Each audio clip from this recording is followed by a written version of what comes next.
नमस्कार प्रणाम आप सबके भाई। हम अखिलेश कश्यप कैसन बनी जा आप सब और सबके धन्यवाद देतनी। अभी हमारे एगो कल गाना छूटा रहा है अपना छोट भाई अरविंद अकेला कल्लू जी के। बहुत गाना जबरदस्त बा, लेकिन जस्ट होली के सीजन खत्म भइल बा, ए वजह से सबके पास गाना पहुंच नहीं के पाई। लेकिन गाना के बहुत ज्यादा आशीर्वाद प्यार आप सब देतनी जा। करियो गाना के नाम कि मन से ना भाव करियो। और लगले लगले में आप सबके एगो गुड न्यूज इहो दे देता नहीं कि अपना बड़ भाई और trending star hit machine Khesari भैया के संगे हमनी के लोकगीत बहुत सारा लेके आवत है, बहुत बड़ा बड़ा गाना लेके आवत है।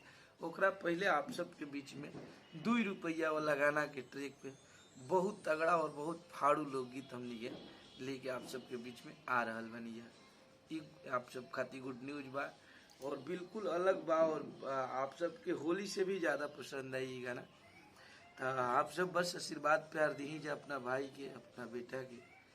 और हमनी के मेहनत जारी बा, बहुत बड़ा बड़ा प्रोजेक्ट काम चल रहा बा, दिन रात मेहनत होता। आप सब बस आशीर्वाद प्यार यही तरी देते रही जा। और 2 रुपया गाना के आप सबके बीच में पहले ऑडियो छूटी और तुरंत वीडियो का रिलीज कर दिया जाए। आप सब बस सहयोग करी जाओ और मन से ना भाव करिए। वो गाना की इतना आशीर्वाद प्यार दी जाए, इतना सुनी जाए, इतना वायरल करी जाए कि वो गाना एकदम ब्लॉकबस्टर हिट होके।